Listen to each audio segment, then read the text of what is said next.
Publishing Foundation, it is such a pleasure to welcome you all to the first Rabindranath Tagore Literary Prize distribution.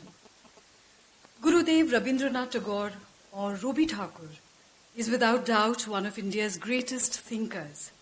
His prose and poetry have influenced generations of Indians. He represents the best of modern and ancient intellectual thought.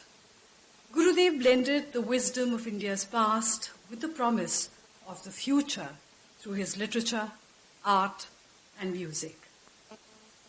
In 1913, Gurudev became the first non-European to receive the Nobel Prize for Literature for his profoundly sensitive Gitanjali. For all of us who seek to create, write, and seek the spiritual, we are consciously or unconsciously being influenced by Gurudev. To break traditional molds, to set the mind free, and to find inspiration by surrendering to the universe. Gurudev has said, "Faith is the bird that feels the light when the dawn is still dark." Tagore, in his poetic philosophy and mystical vision, could intensely imagine the pervasive presence of a spiritual guidance, of an unseen power for fallible mortals. This vision led him to his mystical insight that everything is the manifestation of God, whose glory we should sing and attain peace, which is but a final confirmation of his spiritual faith after a long journey of doubt and anxiety. It was only natural then for Mr. Peter Bundulo to be inspired by Tagore to initiate the Tagore Literary Prize through the Maitreya Publishing Foundation. After many years of hard work with the help of citizens all across the world, America, Europe, Australia, and India, Maitreya Publishing has found a direction to honor Guru Rabindranath Tagore, who once said, "I slept and dreamt that life was joy. I woke and saw that life was service. I acted and behold, service was joy." Maitreya Publishing Foundation is a non-profit organization established for cultural, educational, and humanitarian purposes. It's been a member of Publishers Marketing Association from its very beginning, and also a former official sponsor of Czech and Russian Pen, and at the moment, sponsor of Danish Pen. Today we are here because the founder of Maitreya Publishing has a dream. He may be seen as a visionary and inspirational speaker, philosopher, humanitarian, or an author. But the fact is that he is here to spread an art education amongst the children of India. For us, he is a dear friend who is determined to open our hearts. So, ladies and gentlemen, it's my proud privilege to invite Mr. Peter Bundulo to the mic and say a few words about this great prize. Ladies and gentlemen, brothers and sisters, ambassadors and volunteers, thank you for coming to the first Rabindranath Tagore Literary Prize. I'm so happy to see you all. I'm originally from Croatia, living in Copenhagen, Denmark, and Chicago, USA. I grew up in the former Yugoslavia, where I first came across Tagore's Gitanjali and fell in love with Tagore and his poetry. This exceptional piece of poetry was a huge bestseller in former Yugoslavia and has influenced my life tremendously. He was and still is one of my biggest inspirations in my life. 12 years ago, I had a dream to honor Rabindranath Tagore and his legacy, to open literary prize in India in his honor. As a member of the largest writer association in the world, PEN International, at the time, I was the delegate on the PEN Congress in Berlin. I was so confident about the idea that I even announced it amongst my friends and colleagues that I am launching literary prize in India. I thought it would be an easy job to do. At the time, I couldn't find the right partners, but I never gave up. 2.5 years ago, I restarted this dream, came to India, started digging and inspired people for the cause. It was not easy at all, but today I'm standing in front of you and living my dream. The idea behind the Rabindranath Tagore Literary Prize is to be a platform and a vehicle for the world peace and education, charitable and humanitarian work that inspires new generation to write and read more and to dream more. Rade Šerbedžija, a Croatian and Hollywood celebrity actor and poet, in his letter to us said, in quotes, "I wish to congratulate you and all your Indian associated on this wonderful idea to promote poetry in the world, because only poetry can save the world, indeed. And Tagore is absolutely the most fitting poetry figure for such an action, because with his wisdom and honest poetry, he is creating spaces of warm-heartedness in human souls. This poet was the light that led me through art through all my youth, whether when I was creating it or receiving it. Your idea of reaching every child in India with poetry is the same as feeding starved bodies," end quote. What an incredible and decent human being our Rade Šerbedžija. This is such a bold and correct statement that we stand behind 100% and would like to transform into reality. This is our mission, and with this annual celebration, we wish to inspire as much as we can. Thank you for coming. Enjoy the rest in the evening filled with wonderful speakers and performers. Thank you very much. For sharing your thoughts on the philosophy of the Tagore Literary Prize. Gurudev has said, "The touch of an infinite mystery passes over the trivial and the familiar, making it break out into ineffable music. The trees, the stars, and the blue hills ache with a meaning which can never be uttered in words. But the heart can and does dance to the rhythms of the earth and the cadence of the stars. We will experience this oneness with the universe in the Manipuri dance being presented this evening by Sinam Basu Singh. By the way, Gurudev himself was quite enamored by Manipuri dance. He was in fact a great exponent of this dance form. He was introduced to this art form in 1919 when he visited Sylhet in Bangladesh. Later he saw more performances of Manipuri dance in Agartala. Gurudev requested the Maharaja of Tripura, Rajendra Kishore, to send a Manipuri dance teacher to Shantiniketan. Ever since, this dance form is a part of the curriculum of Shantiniketan. Sinam Basu Singh is a dedicated, versatile, and promising young exponent of Manipuri dance who hails from a long and illustrious lineage. It is this rich family legacy that he is successfully carrying forward. So we have for you, ladies and gentlemen, a Manipuri dance performance by Sinam Basu Singh. Mr. Peter, founder of Maitreya Publishing Foundation, Chicago, USA, for giving me such a privilege to give a little glimpse of Manipuri dance over here. And of course, I would like to thank my dear friend Manish for recommending my name here for this occasion. As the MC explained the relation of the Tagore and Manipuri dance. So I hope everyone knows it. So today I'll be presenting a very small item called Dashavataram. It's about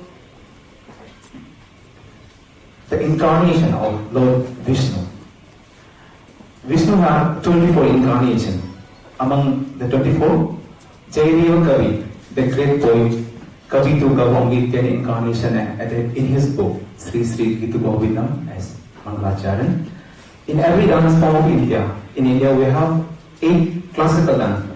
Among the 8, Manipuri is one of the oldest, and its dance form have this item, and today I am going to present it in Manipuri style. Thank you.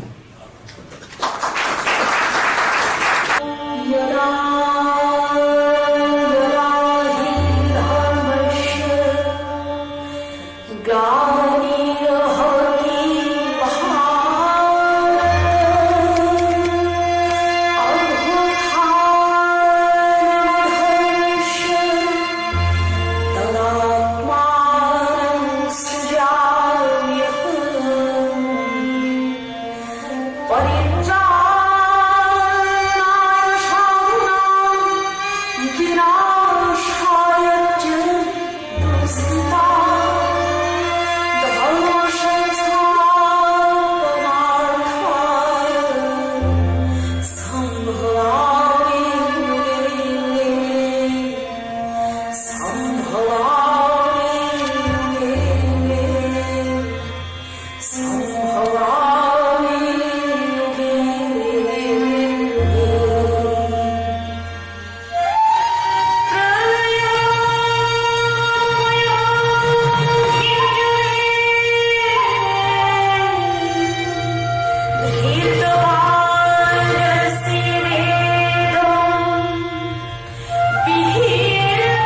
Tagore has said, clouds come floating into my life or usher a storm, but to add color to my sunset sky.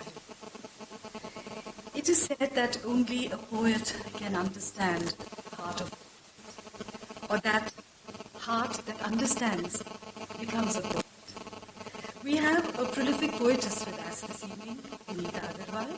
Vinita is an author of 3 books of poetry. She's an award-winning poet and writer. Her poems have found a place in significant anthologies like Suborna Rekha and Dance with the Peacocks, and in several international anthologies compiled in Australia and Israel. I request Vinita Agarwal to come to please and share her thoughts. May I begin with quoting 2 lines written by Gurudev himself. Let me not pray to be sheltered from dangers, but to be fearless in facing them.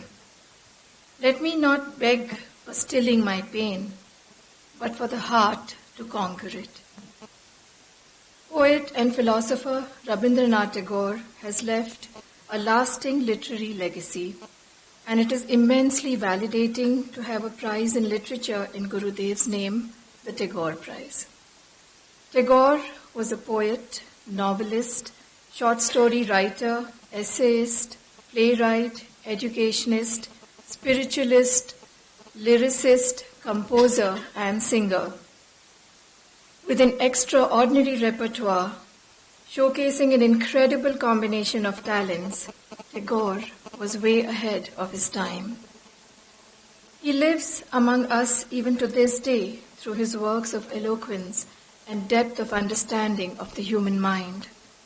Today, the fact that a prize that encompasses all genres of literature has been instated in his name through the Tagore Prize brings him alive all over again. I myself am primarily a poet, so I'd like to say a few words on how this prize enriches the world of poetry. Strength has many forms, and one of the most important forms of strength in society is poetry. When power corrupts, poetry cleanses.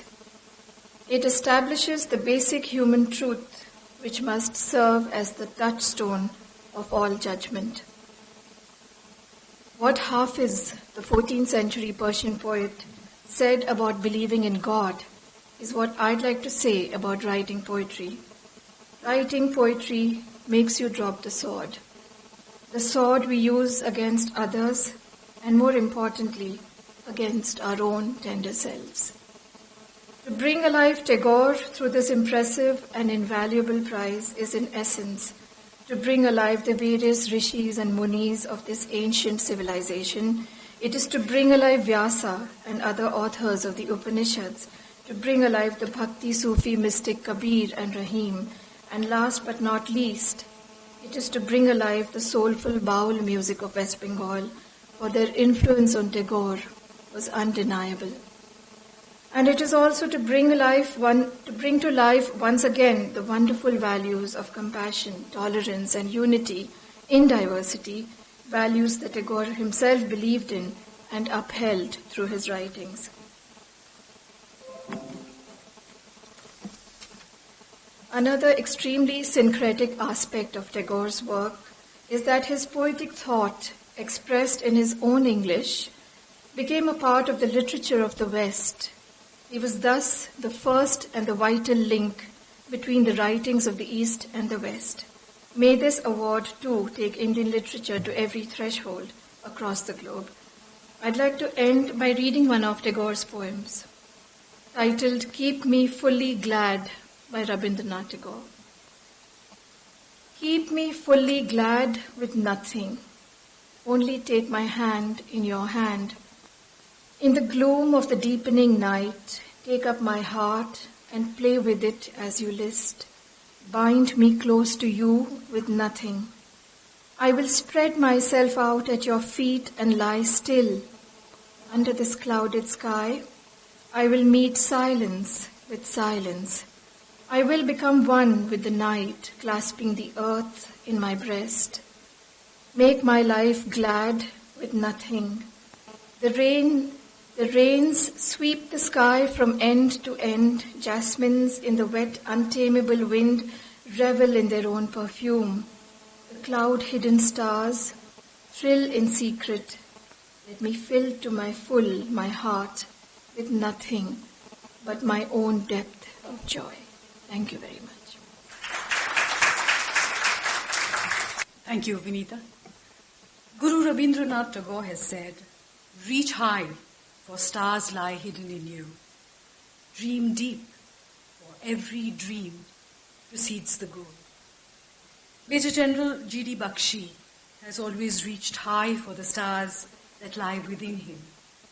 Throughout his career as a combat veteran, as a renowned military historian, as a prolific writer, as a respected teacher, and these days, as a popular TV commentator on military matters, I request the soldier and poet, General Bakshi, to come to the stage and share his thoughts.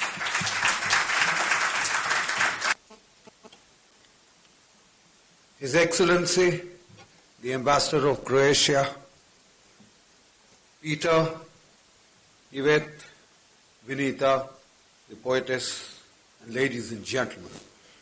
It is indeed a privilege for me to be invited to a very august gathering which has been brought together by Maitreya Publishing House. Maitreya is the Buddha who is yet to come.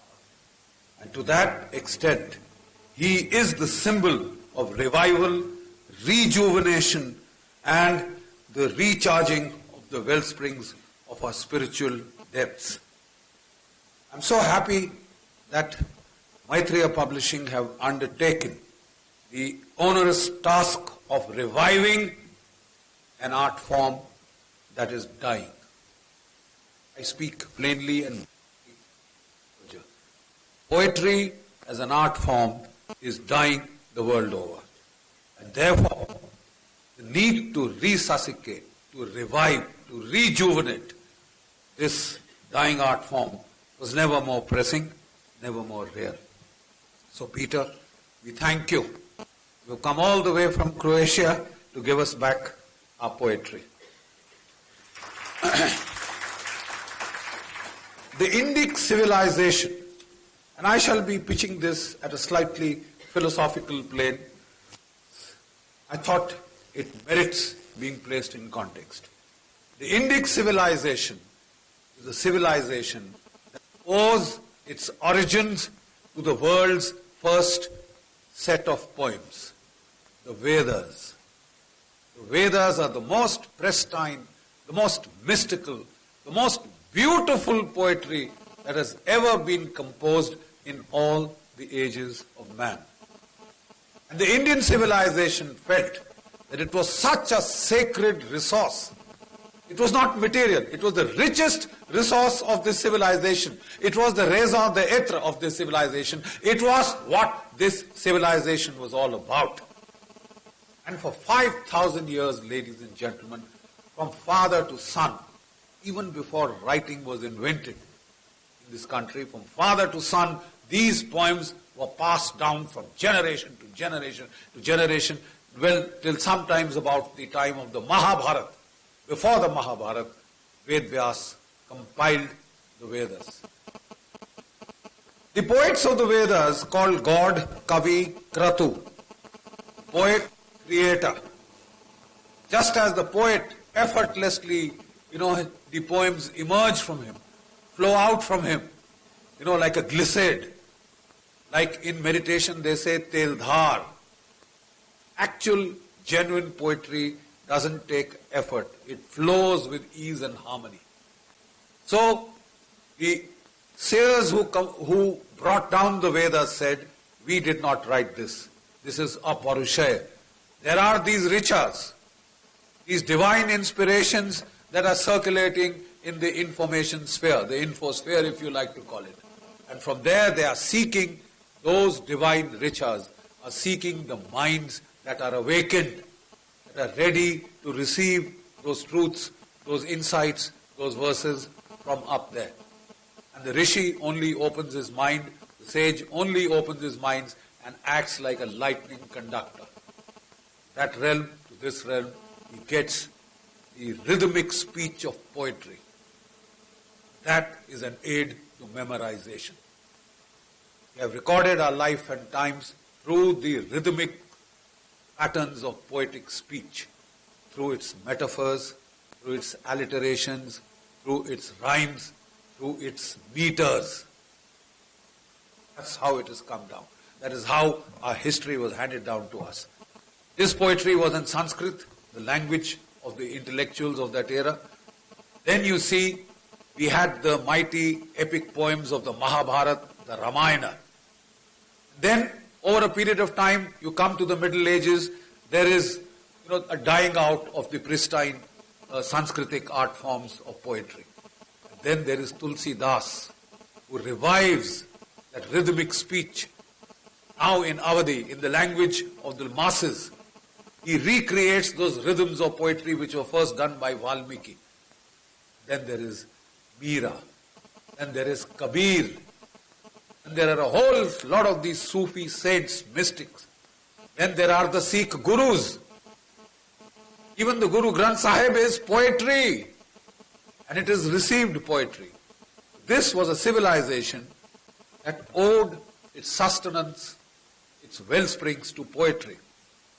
And for a civilization like this, for the poetic art form to die out, was, I thought, a tragedy of monumental proportions. This is where Guru Rabindranath Tagore came to the rescue of the art form of poetry. He was the first Asian, as has been pointed out. I will not recover the familiar terrain. He was the first Asian to receive the Nobel Prize for Literature. And he made Indian poetry known all across the globe.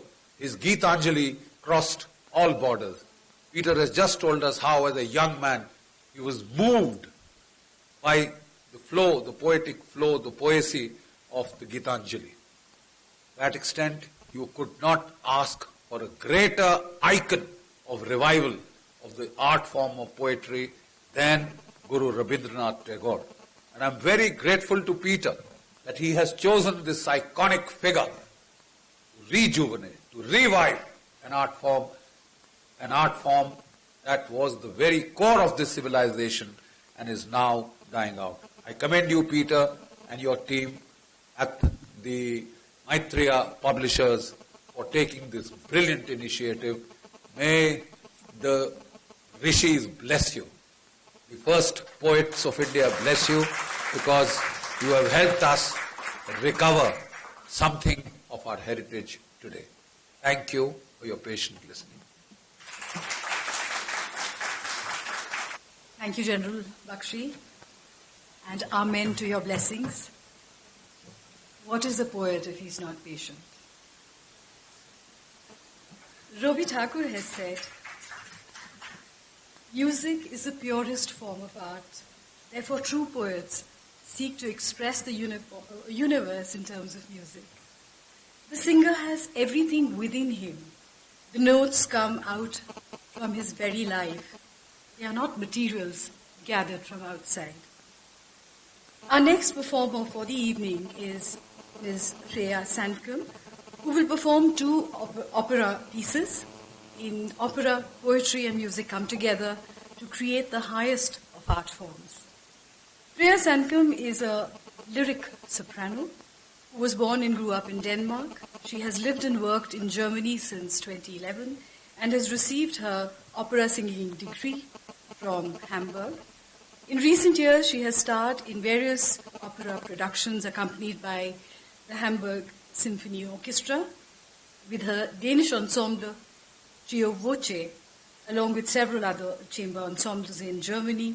Ms. Freya Sankum also performs both opera and art songs. In fact, she has been performing in Denmark, Germany, and all across the world, including India and China.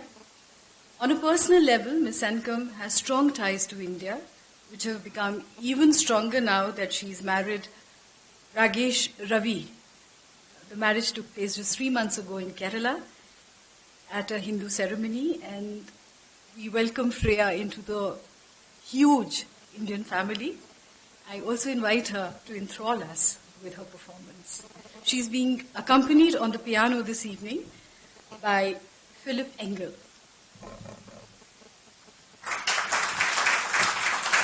All art forms are universal languages that are understood beyond borders. And we are thrilled to perform some of the Western world's, what I perceive, most wonderful art from the opera and classical music world. And we will perform 2 pieces for you tonight that are both contemporary from the life of Mr. Tagore. The first is from an Italian opera called La Bohème by Giacomo Puccini. It was written in 1896 and is one of the most performed operas worldwide. And the second piece will be a German art song, which was written just 2 years before in 1894. Thank you.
Let me rest.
said, "He it is, the innermost one, who awakens my being with his deep hidden touches.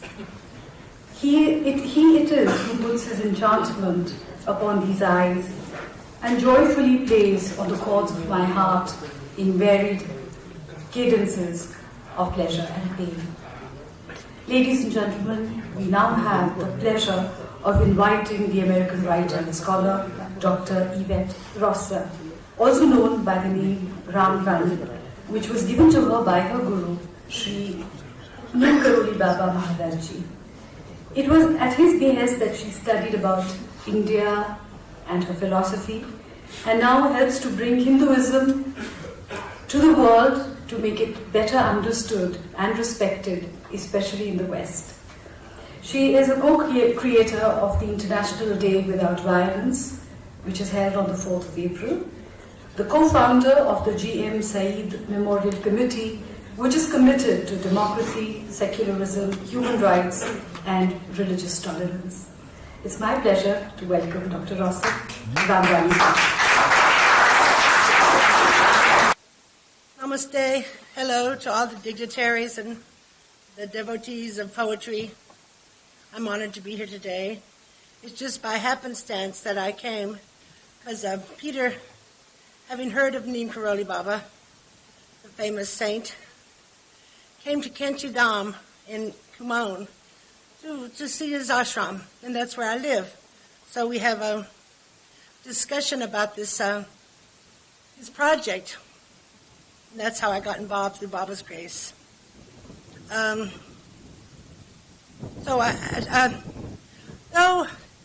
Rabindranath Tagore is most famous as a Nobel Prize-winning poet, he actually devoted most of his life to education.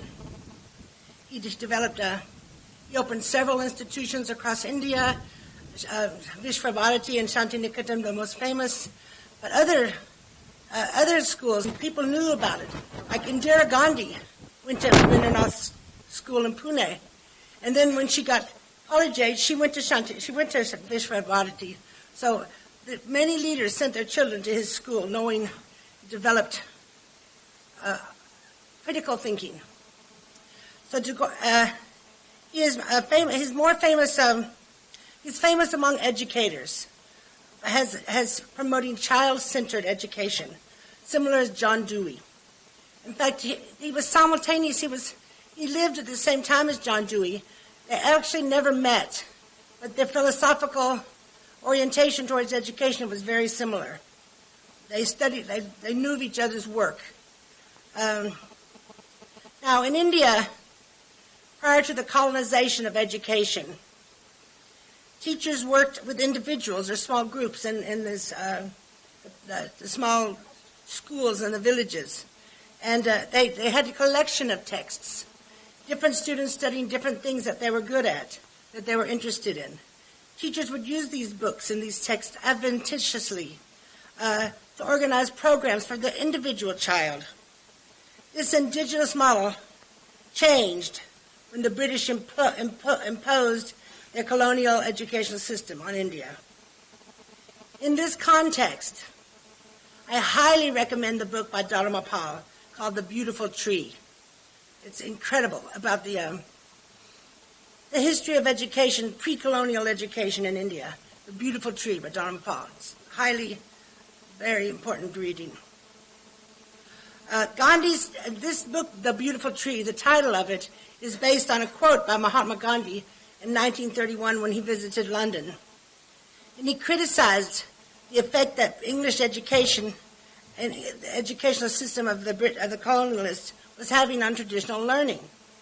Gandhi said, "India is more illiterate now than it was 50 or 100 years ago, because the British administrators, when they came, instead of taking hold of things the way they were, they rooted them out and let them rot."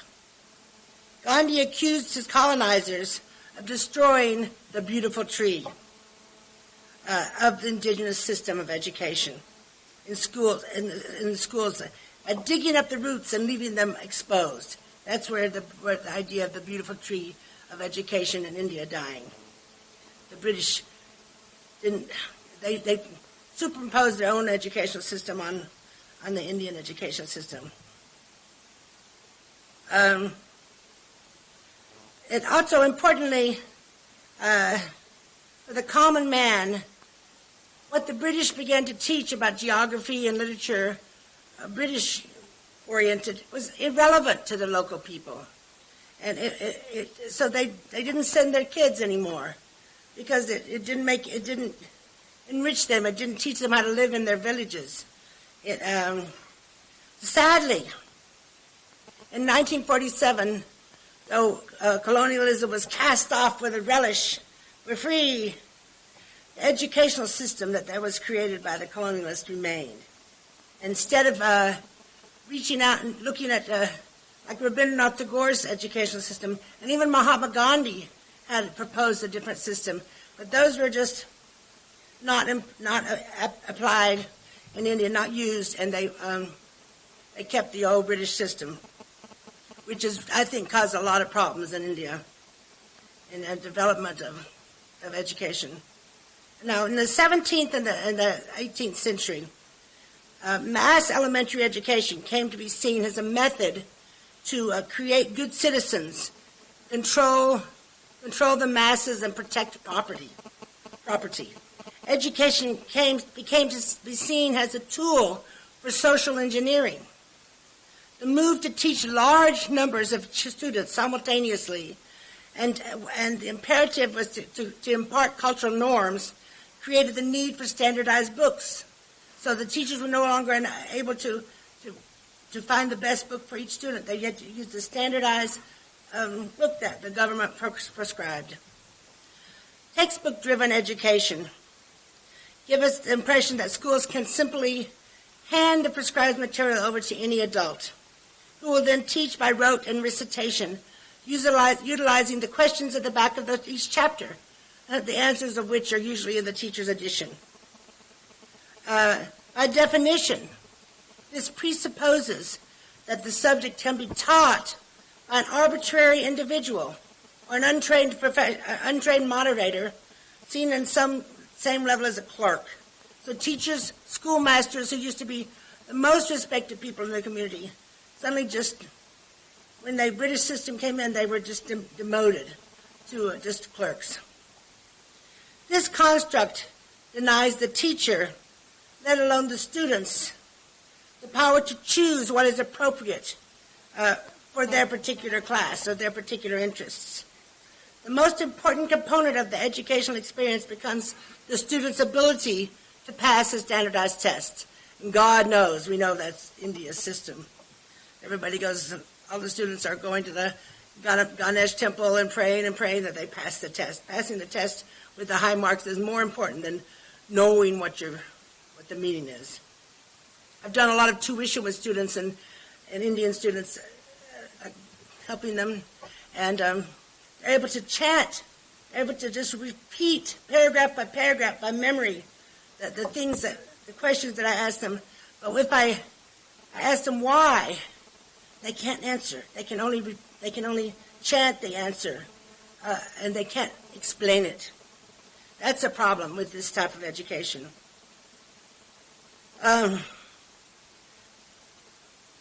This obviously unsatisfactory model of education predominates not only in India, but is still the usual methods of instruction in most contemporary schools, East and West.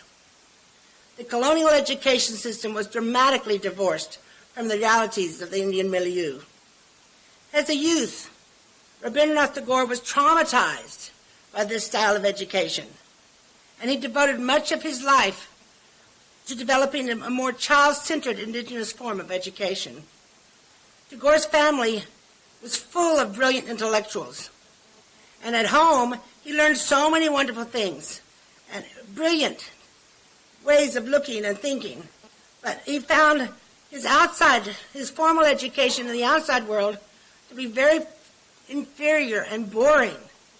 And after just a brief exposure to several schools, he refused to attend school.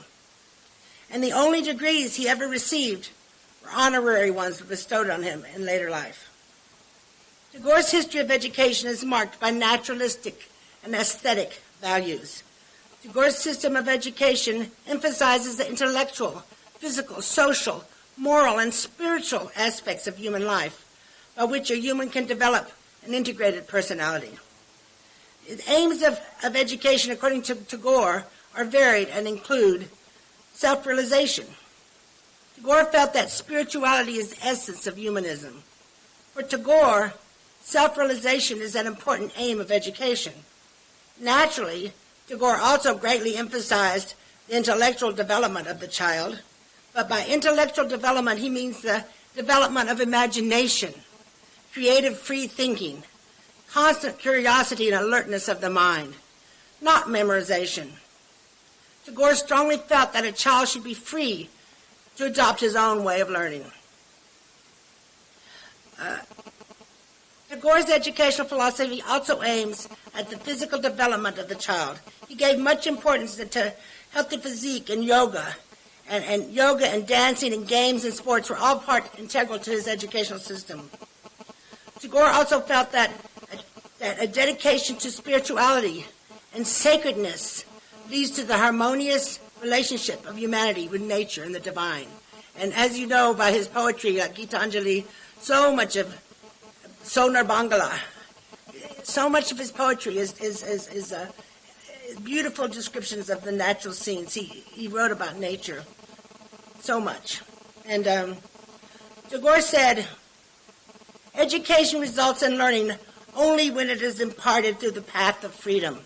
Now, Tagore passed away before independence, but he was very involved in the movement to India's independence. And he felt like India needed to break away from the colonial education and adopt their more traditional views. But unfortunately, he passed away before he couldn't see. That didn't happen. Tagore had a great love of nature, and that's, as I said, reflected in his poetry. He felt a peaceful world is possible only when there's a relationship between humans and nature. Important in today's educational theories in modern India, Tagore felt that the medium of instruction should be the mother tongue. He believed that language is the vehicle, the true vehicle of self-expression, and humans can best express themselves in their mother tongue. I feel so sorry for some of these students. Their parents send them to English medium schools, but they don't speak English at home. So they have these textbooks. They're learning about geography and science in a foreign language. It's not easy. Learning about geography and science is hard enough in your own language. And here they're having to interpret it through another language which they don't know that well. Rabindranath Tagore said, importantly, as did my own Guruji, Neem Karoli Baba, that service to man is service to God. Tagore encouraged his students to think critically and to voice their opinions, which was an unusual approach for his time, and still not the prevalent model in modern education. Tagore stated that teachers can never truly teach unless they are still learning. He said, a lamp can never light another lamp unless it continues to burn its own flame. Rabindranath Tagore founded several schools and was one of the most progressive educators of his time. He envisioned a holistic education that was deeply rooted in one's culture and surroundings, but also connected to the wider world.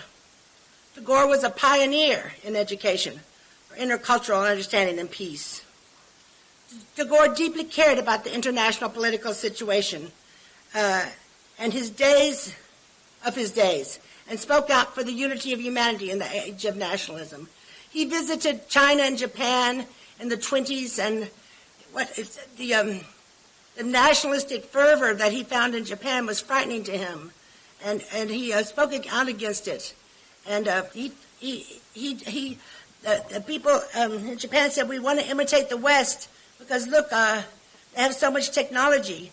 And Tagore said, well, the light you see on the western horizon is a conflagration of weapons and murder.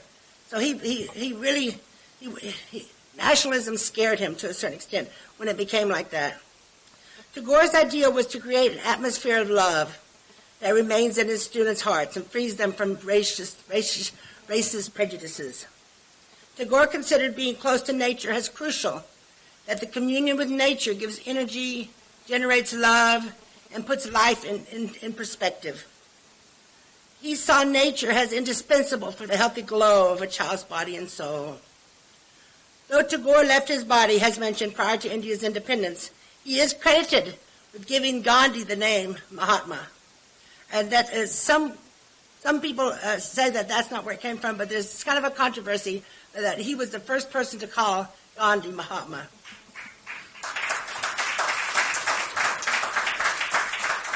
Also, interestingly, he's credited with writing with the national anthems of 3 countries, Sonar Bangla, and then an Indian national anthem, Janamanagana, and he wrote the music to the Sri Lankan national anthem, not the words, but the music.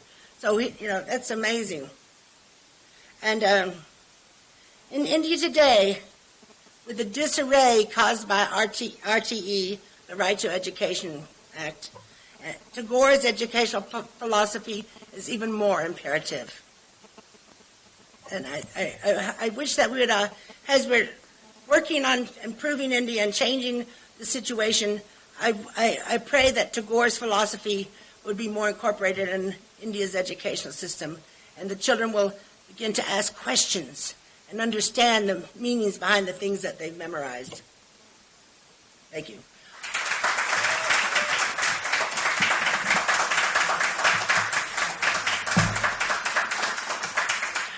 I'll just add Neem Karoli Baba Ki Jai. Thank you, Dr. Ramarani ji. Your words remind me of Gurudev's words when he said, "Let your life lightly dance on the edges of time, like dew on the tip of a leaf." And that's exactly what we have for you in our next performance. Indrila Bose will now perform Rabindranath Nritya. Rabindranath Nritya is a pure Indian classical dance form invented and developed by Gurudev Rabindranath Tagore. One of the authentic Indian dance forms which has been cherished for a long time and is still being improvised upon by great masters of dance. Indrila Bose received professional training for Kathak under Padam Shri Guru Munna Shukla at Sri Ram Bharatiya Kala Kendra in New Delhi. She started dancing at the time when she learned to walk, which was around 2 or 3 years old. Ladies and gentlemen, please welcome Indrila Bose and Rabindranath Nritya. Better than his songs. He could express emotions like no one else can. He was not only a poet or a song composer, but a great philosopher. He has woven emotions into songs of nature, people, and their day-to-day activities. He can express melodrama, sorrow, joys, even silence. He describes episodes in such tiny levels by giving expressions to rain, thunder, clouds, and raindrops. His melodramatic description of songs attracts audience more than the tunes. Tagore is universal. He isn't limited to national or regional. Thus, everyone can relate to the lyrics, even if they are not, if they do not belong to the same ethnic background. During his long and eventful 60 years of creation, Kavi Guru has composed around 115 rain songs, from which I will be performing on a medley of 3 songs, written and composed by him and sung by a group of eminent Rabindra Sangeet singers, Sharad Pratiti, Obhik Dev, Adrina Jamili, and Nashro Najiyat. Thank you.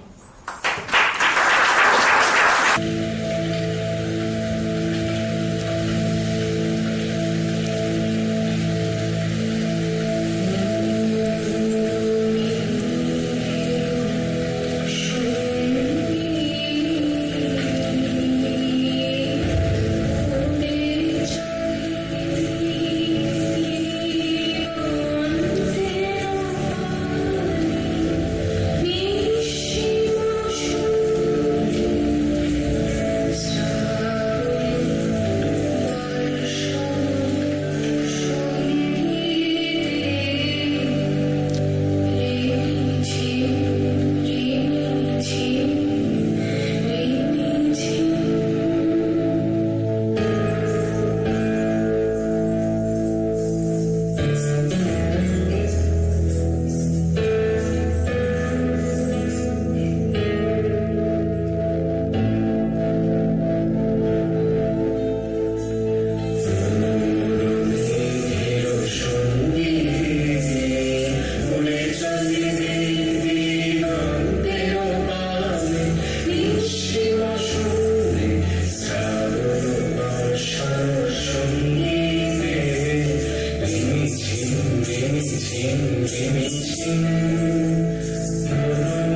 I'd like to thank Audrilla Bose for her performance of Rabindranath Nritya, which is such a poignant reminder of Rabindranath Tagore's multifaceted interests in music, dance, drama, poetry, and prose.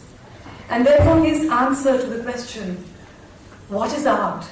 Was. What is art? It is the response of man's creative soul to the call of the real.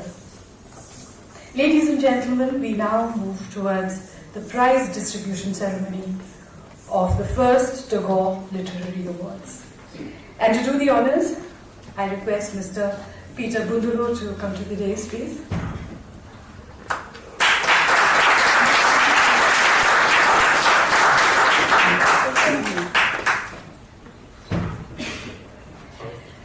First, the award for book review. The winner is Ms. Jagori Mukherjee for the review of Kirti Sengupta's book of poetry, Dreams of the Sacred and Ephemeral.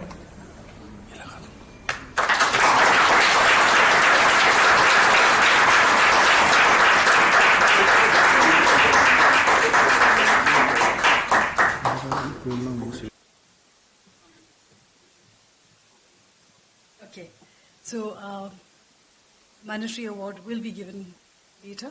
Contest. And now I'd like to read out the names of the shortlist authors. There's Vinita Agarwal for poetry, The Silk of Hunger.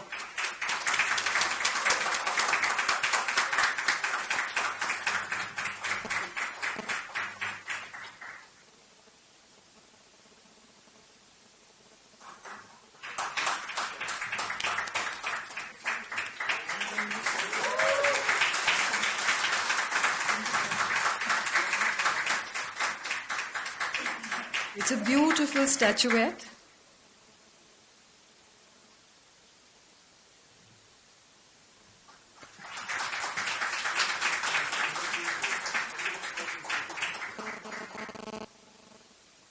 So this is a certificate that is being given to her.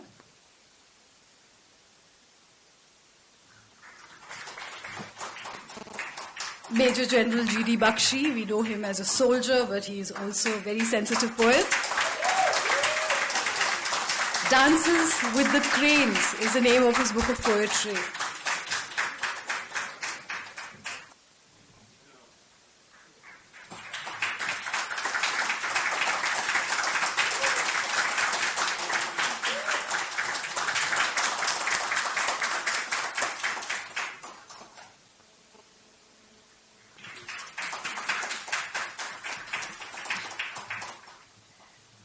Tishani Joshi for her novel Pleasure Seekers.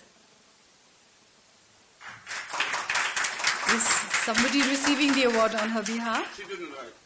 Okay. Amitav Ghosh, we all know him for his Ibis trilogy, that is Sea of Poppies, River of Smoke, Flood of Fire, the 3 novels. Out of country. He's out of the country. Yeah, but then we will send by post. Oh, great. So he will receive the certificate and the cash prize. Great. Jhumpa Lahiri for her collection of short stories, Unaccustomed Earth. She's not in the country either. She's in USA. Okay. So you'll meet her there. Yes.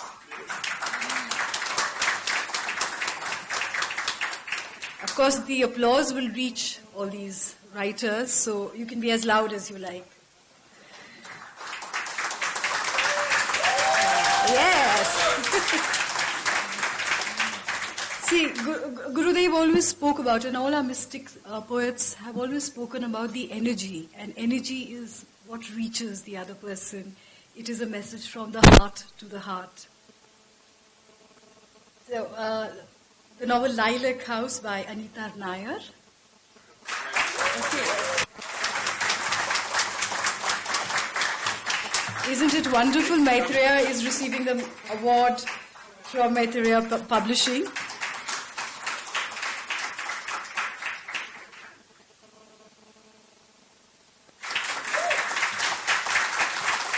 A proud son of a proud mother. Daya Pawar for Kondwara poetry. Posthumously. Absolutely. The poet never dies. And the Dalit poets are a very strong voice in our country, and they are becoming a medium of change in the country. So that's wonderful that you're honoring him. Kirti Sengupta, Healing Waters, Floating Lamps, Poetry.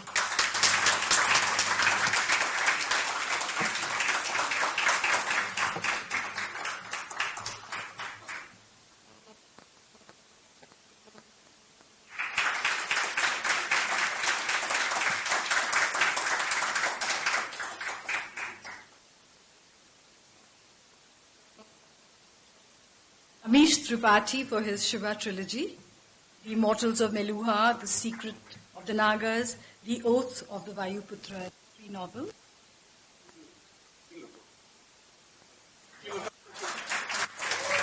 Well, he deserves a loud applause anyway.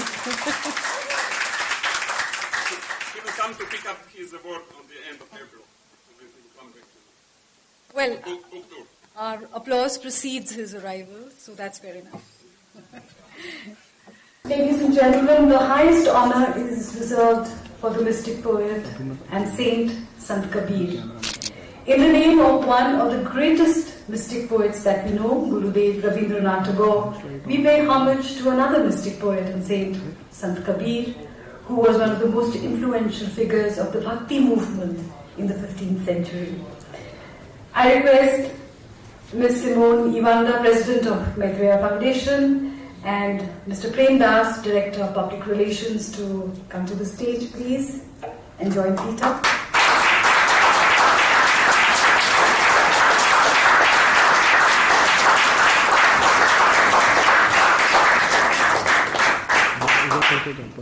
There is a statuette which has been kept aside in the name of Kabir, but there is much more to this award.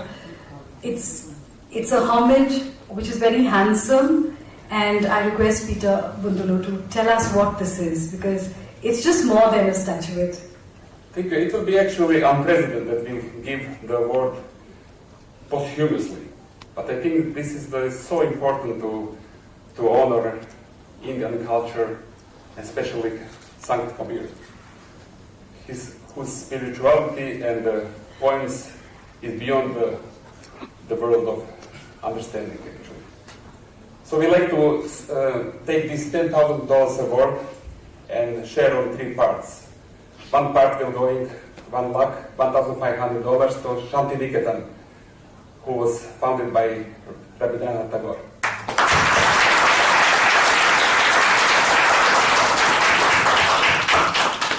Another part, and very important part, of course, will go in $1 lakh, also $1,500 to the Satyarthi organization who brings a lot of employees all around the world,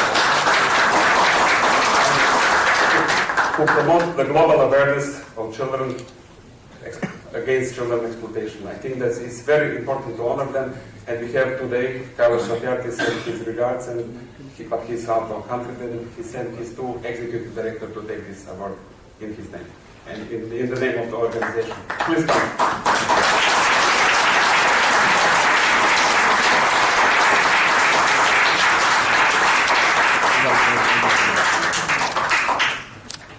Nobody came from Shanti Niketan because it was too late to. But our jury will actually personally, Anindita Ghosh, professor, she's in the jury. She will personally go to Shanti Niketan and present the award, actually.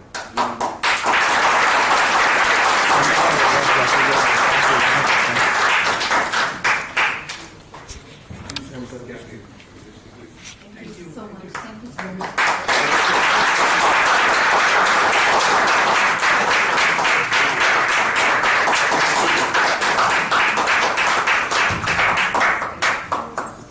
And we could help a lot, I think, with this global awareness. We already put you on our web page, and we joined your yatra, actually.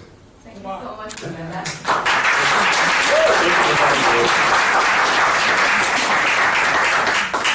Also, with our partner MBB Group, we will publish 10,000 books of Kabir, 100 poems of Kabir, translated by Rabindranath Tagore from Hindi into English. And we will donate it to 10,000 different schools in India.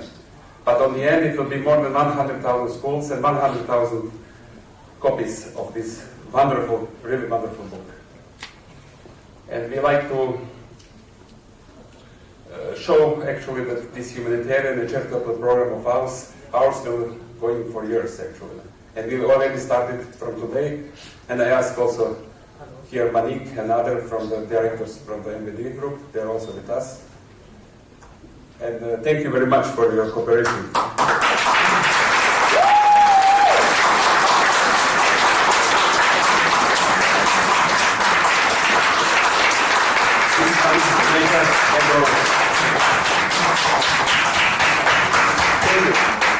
Thank you, the beautiful partners actually, and they gave us the best prices also in India. No, they immediately understood what we are doing, then because we are not commercials at all. We are non-for-profit organization, charitable organization. We like to help how much we can actually.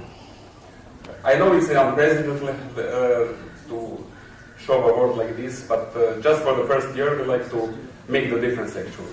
We also give the reviews, actually book reviews, we're giving the award. Like today, we just started with one, but we will give the award every month to one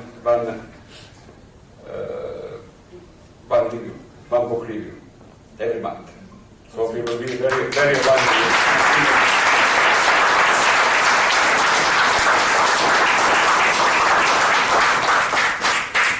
And also we will use this as a platform, I like said, our vehicle, to promote world peace, to promote education, to promote children's rights,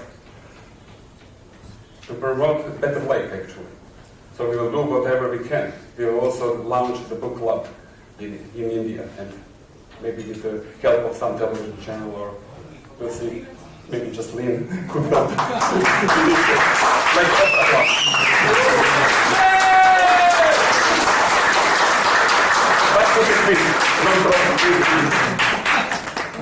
We are not into the profits actually. That's why we are also doing this, you know. And we like to thanks to all our beautiful volunteers. It's more than 40 volunteers actually until now. And we have also internship program of ambassadors, where we have ambassadors now in 25 different universities all around India. In the end, I hope that we'll have a few hundred of them, and we can finish this monumental task actually, to cover all Indian schools in order to revival the poetry, the revival the fine writing, fine literature, and we will also making some workshops in India, in Indian schools, to help children to dream more. Thank you. Thank you for coming.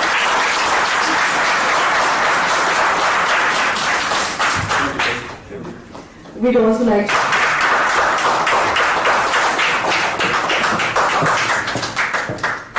Thank you.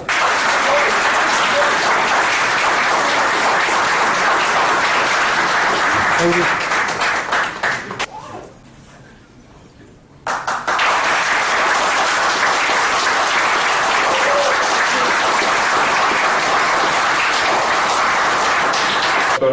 George Gautier III from the United States. He got so sick that he couldn't write. He's a celebrity doctor of Academy Award, of Oscars, of the Golden Globe, of the Miss Universe, and of many famous sports stars and Hollywood actors actually. I'd like to honor him also, and he will also get some recognition from us. Thank you, Dr. George. You are not here, but you are with us. Thank you. Simona and Mr. Prem Das for giving away the awards and for this wonderful ceremony that we've had today. We'd also like to thank all of you for being such a wonderful audience, and we hope and pray that the Tagore Literary Awards continue